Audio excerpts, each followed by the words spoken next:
Break के बाद आपका खैर मकदम। प्रोग्राम सलाम जी के आप देख रहे हैं। 9:09 हुआ चाहते हैं। प्रोग्राम में आप जरा भारत पाकिस्तान के हवाले से बात करेंगे क्योंकि जम्मू कश्मीर के मसले पर बैनुल-अक़वामी प्लेटफॉर्म पर एक बार फिर दोनों ममालिक आमने सामने आए हैं। दरअसल अक़वाम मुत्तहिदा के अंदर जहां पर मीटिंग्स भी लगातार होती हैं और असेंबली के दौरान कई सवालात पूछे जाते हैं, लेकिन इनमें दुनिया भर के कुछ ऐसे खित्ते जिनको लेकर कई ममालिक आमने सामने भी आ जाते हैं। इसी तरह की सूरत हाल एक बार फिर यूएन की जनरल असेंबली में उस वक्त बने जब भारत और पाकिस्तान के मंदूबीन आमने सामने आए। दोनों की तरफ से नुमाइंदों ने बात रखी, लेकिन गुस्सा भी काफी ज्यादा नजर आया। दरअसल पाकिस्तान की तरफ से जम्मू कश्मीर का मसला बैनुल-अक़वामी प्लेटफॉर्म पर उठाया गया और एक बार फिर से मसला कश्मीर के हल पर जहां पाकिस्तान ने जोर दिया, इस्लामाबाद के मौक़िफ़ को, पाकिस्तानी हुकूमत के मौक़िफ़ को और जम्मू कश्मीर के अवाम की उमंगों के मुताबिक बात करने की कोशिश की, लेकिन दूसरी तरफ उसी वक्त भारत की तरफ से काफी सख्त जवाब आया और ये जवाब दिया गया भारत के रिप्रेजेंटेटिव की तरफ से, जिसने सख्त अल्फाज में कहा कि बैनुल-अक़वामी प्लेटफॉर्म का एक नहीं दर्जनों मकामात पर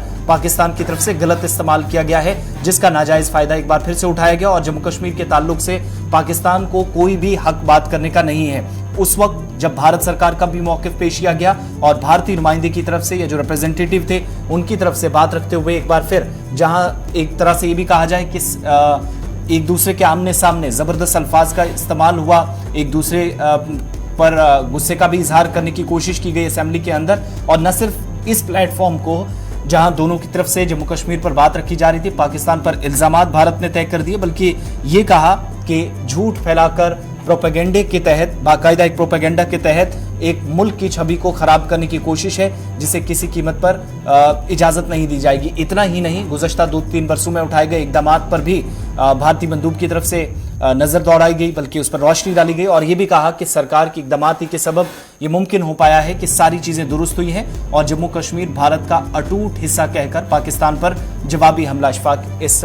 यूएन असेंबली में किया गया है। इस बीच वो हिस्सा जरा आपको सुनाते हैं जिसमें पाकिस्तान को जवाब देने की कोशिश हुई जब पाकिस्तान ने जम्मू कश्मीर का मसला एक बार फिर इस प्लेटफॉर्म पर उठाया था।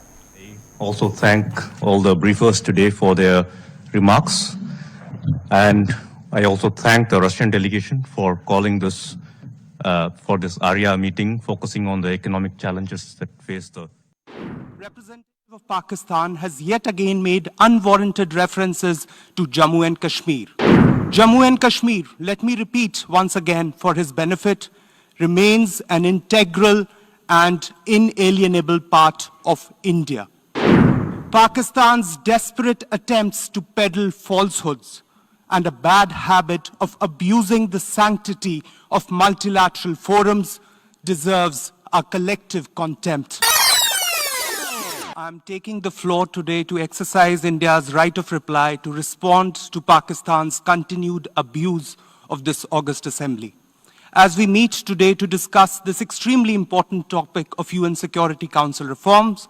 representative of Pakistan has yet again made unwarranted references to Jammu and Kashmir. Jammu and Kashmir, let me repeat once again for his benefit, remains an integral and inalienable part of India, irrespective of what the representative of Pakistan believes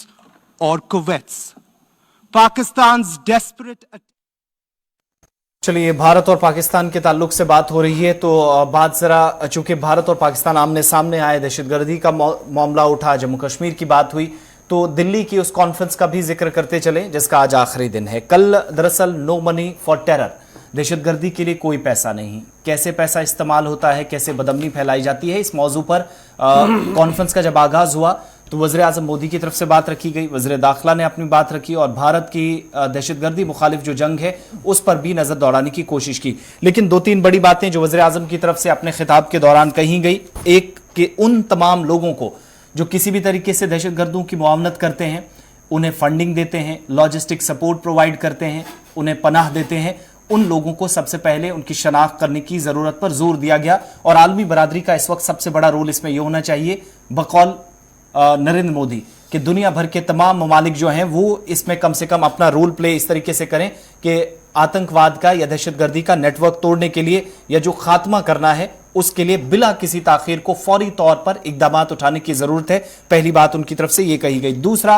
उन तमाम लोगों की जो चूंकि technology का जिक्र हो रहा था इस कॉन्फ्रेंस में, तो उन्होंने कहा कि टेक्नोलॉजी के माध्यम से भी आज दो तरह के दहशतगर्द दुनिया भर के अंदर हैं। एक वो जो हथियार से लड़ते हैं, दूसरे वो जो आपको एक तरह से मोबाइल टेक्नोलॉजी का या टेक्नोलॉजी का सहारा लेकर बदअमनी फैलाने और इंसानी जानों को खत्म करने के लिए अपना मंसूबा तैयार करते हैं बकौल वज़ीर आज़म। और इस बीच उन्होंने कहा कि न सिर्फ दुनिया की ये रिस्पॉन्सिबिलिटी है, ये जिम्मेदारी है कि वो इस नेटवर्क को इस तरीके से तोड़े, बल्कि उन तमाम लोगों को जो इस वक्त इन दहशतगर्दों की माली तौर भी मुआवनत करते हैं, उनकी भी कमर तोड़ना जरूरी है। और इन्हीं बातों को दोहराया गया मुल्क के वज़ीर दाखिला अमित शाह की तरफ से। और यह भी कहा गया कि मिलिटेंसी किसी एक खित्ते के लिए, किसी एक इलाके के लिए, किसी एक कौम के लिए या किसी एक पर्टिकुलर कम्युनिटी के लिए नहीं, आलमी इंसानियत के लिए वज़ीर आज़म के मुताबिक एक बड़ा खतरा मौजूदा दौर में है। Now, the dynamics of terrorism are changing. Rapidly advancing technology is both a challenge and a solution. New kinds of technology are being used for terror financing and recruitment. Challenges from the darknet, private currencies, and more are emerging. There is a need for a uniform understanding for new finance technologies. It is also important to involve the private sector in these efforts. From a uniform understanding, a unified system of checks and balances and regulations can emerge. But we must be careful about one thing. The answer is not demonize technology. आपको आप सुन रहे थे किस तरीके से वो बता रहे थे कि क्या कुछ करने की जरूरत है। फिलहाल बढ़ते हैं आगे, बात जरा जम्मू कश्मीर की करते हैं, क्योंकि जम्मू कश्मीर इंतजामिया की तरफ से एक बार फिर एक बड़ा हुक्मनामा जारी कर दिया गया और हर साल इस तरीके का हुक्मनामा जो है वो देखा जाता है। फिलहाल हुकूमत की तरफ से ये साफ कर दिया गया है कि महकमा तालीम के अंदर उस्ताद अब प्राइवेट कोचिंग नहीं करा सकते हैं। जम्मू कश्मीर इंतजामिया का बड़ा फैसला है कि निजी इदारों में ट्यूशन पर पाबंदी आयद कर दी गई है और महकमा तालीम ने सरकारी असातिज़ा को हुक्मनामे पर अमल दरामद करने के लिए कहा कि जो लोग भी इसकी खिलाफ वर्जी करेंगे उनके खिलाफ ताज़ीबी कार्रवाई जो है वो डिसिप्लिनरी एक्शन जो है वो लिया जाएगा। Principal secretary school education department की तरफ से बाज़ाब्ता तौर पर रात देर गई ऑर्डर जारी कर दिया गया है, जिसके तहत जितने भी उस्ताद इंगेज किए गए हैं जिस भी स्कीम के तहत महकमा तालीम के अंदर, उन पर यह लाजमन करार दिया गया है कि Jammu Kashmir government employees conduct rule 1971 का वो फॉलो करेंगे, चैप्टर 4 सेक्शन 28 RT एक्ट का वो फॉलो करेंगे। और अगर कहीं पर ये देखा गया कि वो इनकी खिलाफ वर्जी कर रहे हैं, प्राइवेट टीचिंग या कोचिंग फैसिलिटियाँ प्रोवाइड करवा रहे हैं किसी भी तरीके से डायरेक्टली इनडायरेक्टली, तो उनके खिलाफ ज़ाब्ते की कार्रवाई जो वो की जाएगी। ताहम इसमें वॉलंटियरली बेस पर जो कहीं पर आप देखते हैं कि कोई बड़ा इवेंट होता है वहाँ पर उस्ताद को लाया जाता है, वहाँ पर अगर वो जाना चाहता है उसके लिए भी पेशगी शराइत को लाजमी करार दिया गया है। इधर director school education Jammu Kashmir के लिए ने भी एक ऑर्डर जारी करते हुए जम्मू ने भी और कश्मीर ने भी सभी chief education officer, zonal education officers, higher education department और सभी हेडमास्टर्स और प्रिंसिपल से ये कहा कि वो इस हुक्मनामे को मिनो अन अमलाने के लिए कदम उठाएं और जहां पर भी शिकायत मिलती है उनके खिलाफ कार्रवाई करें। दरअसल ये मामला उस वक्त सामने आया जब जम्मू कश्मीर हाई कोर्ट ने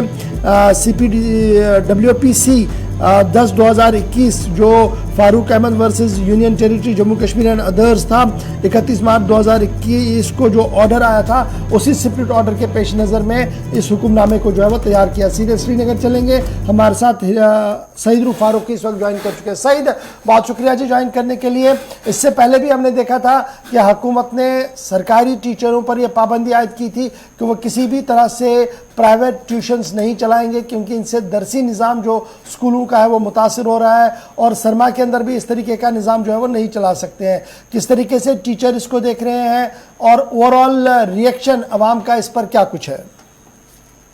बिल्कुल इशफाक, देखिए इसमें सिर्फ टीचिंग ही नहीं बताया गया, इसमें कहा गया कि जो कोई भी सरगर्मी करेगा प्राइवेट ट्यूशन के हवाले से, यानी अगर कोई प्राइवेट ट्यूशन सेंटर चलाता है कोई सरकारी टीचर, तो उसको भी उसके खिलाफ भी कार्रवाई होगी। हालांकि जैसे आपने खुद कहा कि पिछले साल भी इस तरह के हुक्मनामे जारी किए गए थे, मगर फिर वो जमीनी सतह पे कहीं इम्प्लीमेंट नहीं हुए। इस साल सरकार ने पहले ही कहा, अभी विंटर वेकेशन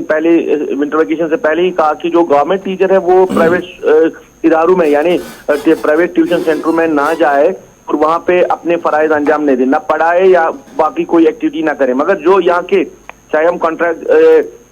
लेक्चरर्स की बात करिए, टीचर्स की बात करिए, जिनका एक बड़ा नाम होता है और जिनके नाम पे टीचर जो कोचिंग सेंटर्स हैं उन्होंने पैसा भी लिया होता है, बच्चों का एडमिशन भी लिया होता है किसी मखसूस टीचर के नाम पे, क्या उन कोचिंग सेंटर्स के साथ बात हुई है सरकार की? एक बड़ा सवाल है, क्योंकि कई जब हमने बात की तो ये मिला जुला रद्द-ए-अमल आया कि हमने जी इससे पहले सरकार ने ऐसा नहीं किया, हमने जी इस टीचर के नाम पे बच्चों का एडमिशन तो जरूर लिया है। अब इसको लेकर कैसे क्या कुछ फैसला होगा वो सरकार और अब कोचिंग सेंटर्स के जो मालिकान है उनके बीच में होगा। मगर सरकार ने स्ट्रिक्टली कहा है कि जो भी लापरवाही करेगा, जो भी इस हुक्मनामे की तामील नहीं करेगा, उसके खिलाफ कार्रवाई जरूर होगी। अब इस तरह के हुक्मनामे वैसे गवर्नर यहाँ पे आते ही रहते हैं। आपको याद होगा कि हेल्थ महकमे के हवाले से भी आया था कि जो डॉक्टर्स है वो प्राइवेट प्रैक्टिस ना करें, फिर हुक्मनामा ही रहा, डॉक्टर्स प्राइवेट प्रैक्टिस भी करते हैं, अस्पताल भी जाते हैं, सारी चीजें होती रहती हैं, पर सरकारी जो भी यहाँ पे ऑर्डर आते हैं वो इम्प्लीमेंट नहीं होता है। उसकी सबसे बड़ी वजह सरकारी होती है, वो सिर्फ कागजों पे ऑर्डर लिखते हैं, फिर उस ऑर्डर को इम्प्लीमेंट करने में ग्राउंड सतह पे काम नहीं करते हैं। एक बड़ा सवाल है एजुकेशन महकमे के लिए। हालांकि अब इन्होंने क्या किया, इन्होंने सीओज और जेडीओज को इसमें इन्वॉल्व किया है कि वो निगरानी रखेंगे कोचिंग सेंटर्स की। अब भी देखने वाली बात होगी कब तक ये निगरानी रखेंगी, क्या वाकई में इस साल जो सरकारी साजिदा साहिबान है या लेक्चरर्स है वो कोचिंग सेंटर से दूर रहेंगे, या जिनके कोचिंग सेंटर्स खुद के नाम पे चल रहे क्या उनको बंद किया जाएगा, ये अब देखने वाली बात होगी। अच्छा, इसमें जो एक और बड़ा इंपॉर्टेंट पॉइंट ये है कि प्रायर अप्रूवल की भी बात कही गई है और कहा गया कि सिस्टम के दायरे के रहते ही काम करना होगा। तो क्या ये एक छोटा सा विंडो है कि कहीं पर जरूरत पड़ी तो उस्ताद को अलाउ किया जाएगा? अब बिल्कुल ये थोड़ा बहुत तो है कि अगर कहीं पे जरूरत पड़ सकती है तो क्या उसको ये किया गया। और आम लोगों से बात की तो उनका ये कहना है कि क्या सरकार अपनी सतह पे इन टीचर्स का कहीं इस्तेमाल करना चाहती है विंटर वेकेशन में, जहां स्कूल बंद रहते हैं, क्या इनसे कोई और काम लिया जा सकता है? यानी कि जो सरकारी कोचिंग सेंटर्स जहाँ पे चल रहे थे उनका क्या कुछ होगा, उनको बढ़ाने की जरूरत है। फिर जहाँ पे अगर सरकारी सतह पे कोचिंग सेंटर्स खोले जाएंगे वहां इन टीचर्स से काम लिया जाएगा, तो वो एक बेहतरीन स्टेप हो सकता है। मगर उस हवाले से भी सरकार ने कुछ नहीं कहा कि उनका कोई ऐसा मंसूबा है कि सरकारी सतह पे कोचिंग सेंटर्स खोले जाएंगे जहां पे टीचर्स से काम लिया जाएगा। हाँ, जहां पे जरूरत पड़ सकती है वॉलंटरी बेस पे वहां पे इनको इस्तेमाल में लाया जा सकता है। बहुत शुक्रिया जी सईद रूफ फारूकी हमारे साथ ज्वाइन करने के लिए। फिलहाल बढ़ते हैं जी आगे बात जरा दिल्ली से। एक और अहम और बड़ी खबर सामने आ रही है कि वजारत खारजा के अंदर कुछ लोगों की गिरफ्तारी हुई है और हनी ट्रैप जो पाकिस्तान की तरफ से लगाया गया था उसकी तस्दीक होते हुए सामने आ रही है। वजारत खारजा के ड्राइवर की गिरफ्तारी हुई है और पाकिस्तान ने हनी ट्रैप में फंसा लिया था, इस तरीके की बात जो है वो सामने आ रही है। मालूम हुआ है इतलात के मुताबिक इस ड्राइवर की गिरफ्तारी के बाद पुलिस और इंटेलिजेंस एजेंसियों के कान खड़े हुए हैं और दोनों इस बात की जांच कर रहे हैं कि वजारत खारजा में काम करने वाले सिर्फ इस ड्राइवर की रसाई पाकिस्तान तक थी या कुछ और लोग भी वजारत खारजा यानी फॉरेन अफेयर्स मिनिस्ट्री के अंदर इस पूरे मामले में फंसे हुए हैं। नई दिल्ली से जो जानकारी सामने आ रही है उसके मुताबिक पुलिस ने जुम्मे को वजारत खारजा MEA में काम करने वाले ड्राइवर को गिरफ्तार कर लिया है। इल्ज़ाम ये है कि ड्राइवर खुफिया और हसास मालूमात पाकिस्तान भेज रहा था। इतलात के मुताबिक पुलिस ने मुलजिम की गिरफ्तारी के लिए सिक्योरिटी इदारों की मदद ली थी। बताया यह भी जा रहा है कि मुलजिम ड्राइवर को पाकिस्तान की खुफिया एजेंसी ISI ने हनी ट्रैप के जरिए से अपने पास फंसा लिया था, जिसके बाद लगातार वो काम भी कर रहा है। इतलात जो पहली आ रही है और जो ज़राया बता रहे हैं उनके मुताबिक ड्राइवर की गिरफ्तारी के बाद अब पुलिस और इंटेलिजेंस एजेंसियां दीगर लोगों पर भी नज़र रख रही है कि क्या इसमें और भी कोई शख्स तो मुलविस नहीं है। तो इस तरीके से बड़ी खबर ये आ रही है कि वजारत खारजा के एक आदमी को पकड़ा गया है पेशे से वो ड्राइवर है और उसकी डेजिग्नेशन क्या कुछ कहा गया कि मल्टीपर्पज़ वर्कर है जी, ये वजारत खारजा के नहीं, ये ड्राइवर भी है और भी काम कर सकता है, उसकी गिरफ्तारी हुई है। और इसकी गिरफ्तारी की तस्दीक थोड़ी देर पहले अब पुलिस की तरफ से भी की गई है और ये माना जा रहा है कि खुफिया इतलात, वजारत खारजा के खुफिया इतलात जो है वो पाकिस्तान को देने का इल्ज़ाम इस शख्स पर है जिसकी गिरफ्तारी हुई है। ताहम इब्तदाई तौर पर न तो इस शख्स का नाम पुलिस की तरफ से सामने रखा गया और ना ही वजारत खारजा की तरफ से अभी तक कोई ऑफिशियल स्टेटमेंट जो है वो जारी कर दिया गया है। ताहम बड़ी खबर ये कि दिल्ली में एक शख्स की गिरफ्तारी हुई है जिसके बारे में ये इतला है कि वो वजारत खारजा का मुलाजिम था और हनी ट्रैप में फंसकर पाकिस्तान को इंतहाई अहम दस्तावेजात बेचने का इल्ज़ाम इस शख्स पर लगाया गया है।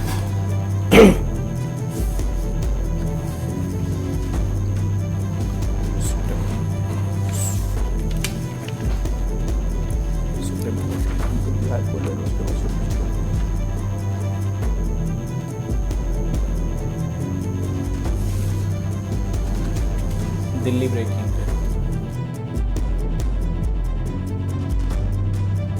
चलिए बात अब जरा दिल्ली अदालतों के हवाले से भी करते हैं और मामला जम्मू कश्मीर का था। दिल्ली की एक अदालत में पहुंचा था और तिहाड़ जेल के हवाले से अपडेट है। दरअसल तिहाड़ जेल में जम्मू कश्मीर का एक बताया जाता है कि एक मिलिटेंट बंद था और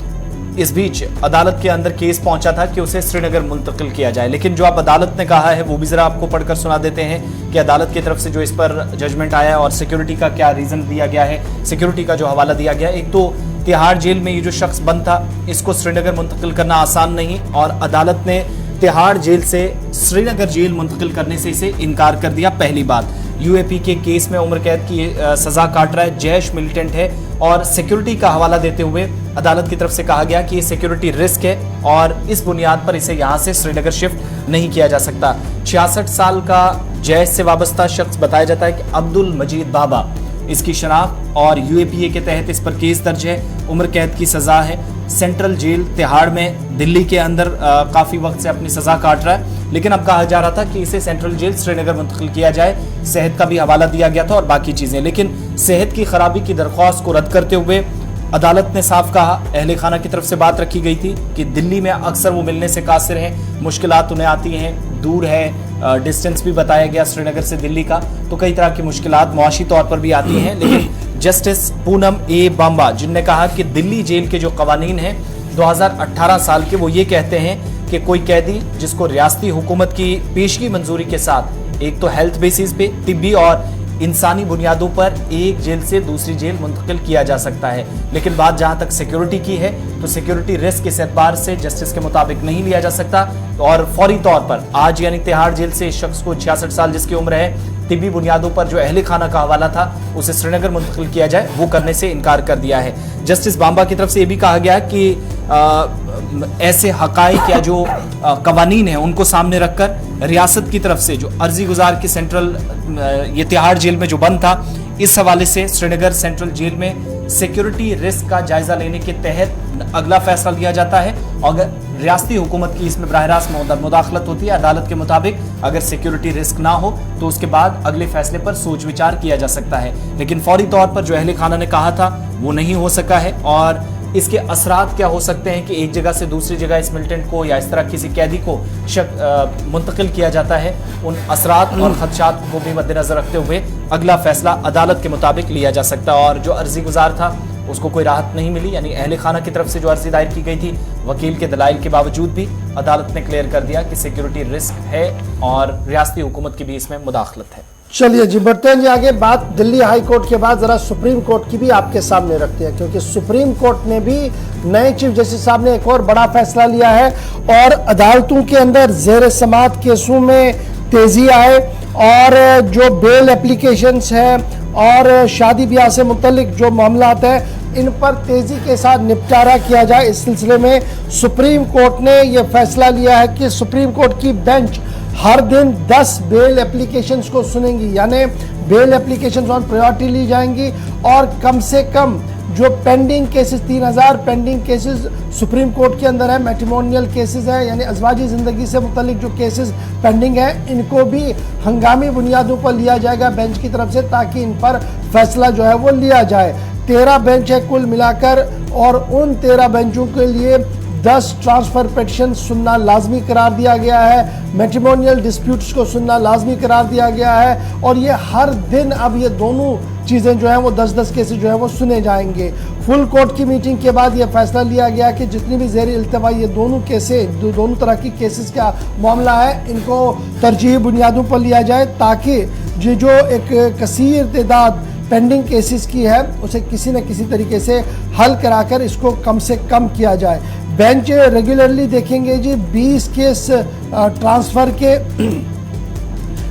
20 केस मैट्रिमोनियल इश्यूज के, और 10 केस जो है वो हर एक बेंच जो है वो बेल एप्लीकेशन का देखेगा। सुप्रीम कोर्ट के पूरे बेंच ने कल ये फैसला लिया है और 10 के 10 बेंच जो है वो आज से इसकी इम्प्लीमेंटेशन करवा रहे हैं। ये तो थी बात जनाब सुप्रीम कोर्ट की। जरा आप आगे बढ़ते हैं और आपको बात लद्दाख की भी बताते हैं, जहां पर ज़मीन फराहम की गई है, एयरपोर्ट के लिए लैंड दी गई है एयरफील्ड के लिए नोबरा के अंदर, और नोबरा के अंदर अब बाज़ाब्ता तौर पर एयरपोर्ट के हवाले से काम शुरू हो सकता है। ज़मीन फराहम की गई है जी तोशी एयरफील्ड नोबरा के लिए, जहां पर सिविलियन फ्लाइट ऑपरेशन शुरू कराई जाएंगी। लद्दाख ऑटोनॉमस हिल डेवलपमेंट काउंसिल लेह की तरफ से 28 कनाल ज़मीन की पहले निशानदेही की गई, उसके बाद बाज़ाब्ता तौर पर जो कागजात हैं उन्हें तैयार कर दिया गया है। जॉइंट सर्वे इस पूरे मामले में Indian air force, civil administration, defence state officer की तरफ से किया गया था, और उनके हमरा एयरपोर्ट अथॉरिटी ऑफ इंडिया के जिम्मेदार भी थे। जिसके बाद डिमार्केट किया गया जी उस ज़मीन को जहां पर बाज़ाब्ता तौर पर काम शुरू किया जाएगा जहाज़ के उतरने का, लैंडिंग और टेक ऑफ के हवाले से, और इस सिलसिले में इनिशिएट जो है वो कर दिया गया है। और बाज़ाब्ता तौर पर जो तासी गैल्सन लेह के हिल डेवलपमेंट काउंसिल के चेयरपर्सन हैं उनकी तरफ से, उसके साथ साथ वज़ीर ममलिकत बराए दिफा और जो LG है RK माथुर, उनके साथ सलाह मशवरे के बाद ये काम जो है वो हतमी शक्ल की ओर चला गया है। नोबरा के अंदर ज़मीन की पहले निशानदेही, बाद में हैंड ओवर कर दिया गया है ताकि यहाँ पर लैंडिंग फैसिलिटी बनाई जाए, फ्लाइट ऑपरेशंस को रेस्टोर किया जाए। और ये नोबरा को जान में जो लोग गए होंगे वो ये समझ सकते हैं कि नोबरा के अंदर लैंडिंग और टेक ऑफ की फैसिलिटी का क्या मतलब होता है। और अय्याम सर्दी के दौरान जब अलतश सब करते हैं तो उस वक्त अगर ये जहाज़ वहाँ टेक ऑफ और लैंड करेगा तो उससे कितना फ़ायदा वहाँ के लोगों को मिलेगा। अब जो इंटरनेशनल ओपिनियन मेकर्स हैं उनका मानना है कि जितनी एयर कनेक्टिविटी लद्दाख की बढ़ेगी उतने ज़्यादा सयाह इंटरनेशनल टूरिस्ट जो है वो लद्दाख की ओर चले जाएंगे, और लद्दाख के अंदर जो ऑलरेडी एक टूरिस्ट हब है उससे मज़ीद इसमें दवाम मिलेगा, मज़ीद सयाह जो है वो लद्दाख की ओर आएंगे, जिससे लद्दाख की इक़्तिसादियात को भी फ़ायदा होगा। तो नोबरा के लिए बाज़ाब्ता तौर पर तैयारी कर ली गई है, जहां पर अब लैंडिंग फैसिलिटी और take off facility civilian flight operations के लिए बनाने का फैसला ले लिया गया है।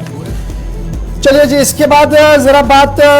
हम ईरान की आपके सामने रखेंगे और उसके फौरन बाद एक छोटा सा ब्रेक भी होगा। ईरान के हवाले से इंतहाई अहम खबर सोशल मीडिया पर गर्दिश कर रही है, तस्वीरें और वीडियोस वायरल है, जिसके बाद पूरे ईरान के अंदर सूरत-ए-हाल इंतहाई तशवीशनाक बनी हुई है। ईरान के रूहानी और मजहबी पेशवा आयतुल्लाह खुमैनी के घर से मुतल्लिक एक खबर सामने आ रही है कि मुजाहिरीन ने आयतुल्लाह रूहुल्लाह खुमैनी साहब के जो घर है उन्हें नजर आतश करने की कोशिश की है, और तस्वीरें काफ़ी ज़्यादा सोशल मीडिया पर वायरल थी, जिसके बाद जो 2 हसास इदारे हैं, खबरसा इदारे हैं, उन्होंने इसकी तस्दीक भी जो है वो कर ली है। यानी AFP और रॉयटर ने इस बात की तस्दीक कर ली है कि ये तस्वीरें जो है ये वहीं की है और वहीं से ये सारा मामला जो है वो चल रहा है। याद होगा कि ईरान के अंदर पिछले कई महीनों से लगातार एहतजाजी मुजाहिरे चल रहे हैं, और मुजाहिरों के बीच अब ये आग उस गांव तक भी पहुंच चुकी है जो गांव माना जा रहा है कि आयतुल्लाह रूहुल्लाह खुमैनी का आबाई गांव है, और आबाई घर को नजर आतश करने की कोशिश की गई है। आयतुल्लाह रूहुल्लाह खुमैनी इस वक्त के ईरानी हुक्मरानों, इस वक्त मजहबी पेशवाओं के अंदर रूहानी पेशवा जो है वो माने जा रहे हैं, और एक इंतहाई अहम रोल उन्होंने शाह के खिलाफ उस वक्त किया था जब ईरान के अंदर मजहबी इनकलाब आया था और तब से लगातार वहाँ पर यह सूरत हाल चल रही है। आयतुल्लाह रूहुल्लाह खुमैनी के बारे में कहा जाता है कि वो खुमैनी नाम जो कस्बा है वहाँ पर उनका आबाई घर है और वहीं पर उनकी पैदाइश भी हुई थी और इंतहाई अकीदत के साथ इस पूरे इलाके को देखा जा रहा था। लेकिन सोशल मीडिया पर जो चीज़ें वायरल हो रही है अब इसकी तस्दीक जो है वो आहिस्ता आहिस्ता करके बैनुल-अक़वामी इदारों की तरफ से कर दी गई है। स्टेट रन जो खबरसा इदारा तेहरान का है उनका मानना है कि रेवोल्यूशनरी गार्ड जो है वो इस पूरे इलाके के अंदर तैनात कर दी गई हैं और किसी को भी अमन कानून की सूरत हाल को ख़राब करने की इजाज़त नहीं दी जाएगी। फ्रांस न्यूज़ एजेंसी AFP जो खबरसा इदारा है उन्होंने इन वीडियोस की तस्दीक की है। तब ईरान की तरफ से अभी इस पूरे मामले पर कोई भी ऑफिशियल बयान जो है वो जारी नहीं किया गया है और ना ही कोई बात सामने रखी गई है। पिछले कई दिनों से ईरान के कुछ शहरों के अंदर इस तरीके के एहतजाज चल रहे हैं, कुछ सिविलियनों के मारे जाने की भी खबर है। तमाम अब खबर यह है कि आयतुल्लाह के घर को नजरियातश करने की कोशिश की गई है। तस्वीर और वीडियो आपके सामने है। मुजाहिरीन का हुजूम भी आप घर के बाहर देख रहे हैं और बताया जाता है कि खुमैन नामी कस्बे के अंदर ये उनका आबाई घर था, सबसे पुराने घरों में से एक। और चूँकि एहतजाजी मुजाहरे पूरे मुल्क के अंदर मुख्तलिफ हिस्सों में झड़पों की भी इतलात हैं, मुजाहिरीन काफ़ी ज़्यादा गम और गुस्से का इजहार कर रहे हैं। और ये सारा सिलसिला जो एहतजाजों का वो वहाँ से शुरू हुआ था जब एक पुलिस कस्टडी में खातून की मौत हुई थी, बल्कि एक लड़की की मौत हुई थी। और उसके बाद हिजाब को लेकर फिर दुनिया भर के एहतजाज और एहतजाजी मुजाहिरीन की हिमायत करना, ये सारी चीज़ें हमने पिछले 1.5-2 माह के अंदर देखी हैं। लेकिन इस तरह का पहला इंसिडेंट जो सोशल मीडिया पर तस्वीर भी वायरल हुई है और फ्रांसीसी खबरसा इदारे की तरफ से भी इसकी तस्दीक की जा रही है और ईरान के टेलीविज़न चैनल पर भी सबकी नज़रें हैं कि सरकारी तौर पर क्या इसके बारे में कहा जाता है। लेकिन मरहूम बानी आयतुल्लाह रूह खुमैनी का घर चूँकि इसी इलाके के अंदर है, इसी जगह है और खुमैन नाम का ये कस्बा है जहां पर मुजाहिरीन तकरीबन 1.5 किलोमीटर के दायरे के अंदर पहुंच गए और साथ ही साथ उसके बाद घर को जलते हुए भी देखा गया, जिसका मतलब कि इसी घर के अंदर आग लगी हुई थी। लेकिन मुल्क के अंदर एहतजाजी मुजाहिरों के बीच आगे की सूरत हाल क्या होगी, इस पर मजीद अपडेट्स आपको देते रहेंगे। फिलहाल वक्त यहाँ एक छोटे से ब्रेक का है। ब्रेक के उस पर वापस आएंगे तो आपको बताएंगे कि T20 वर्ल्ड कप के बाद खराब परफॉर्मेंस आप कह सकते हैं टीम इंडिया की, और उसके बाद BCCI ने एक बड़ा एक्शन किया है। उस सेक्शन में कई बड़े लोगों के नाम सामने आए जिनकी एक तरह से स्पोर्टिंग करियर ख़त्म कर दिया गया। लेकिन साथ ही साथ आपको बताएंगे कि मज़ीद क्या है खेलों के हवाले से और बात पाकिस्तान की भी करेंगे। इस प्रोग्राम के आखिर में आपकी कॉल्स भी शामिल करेंगे लाइव।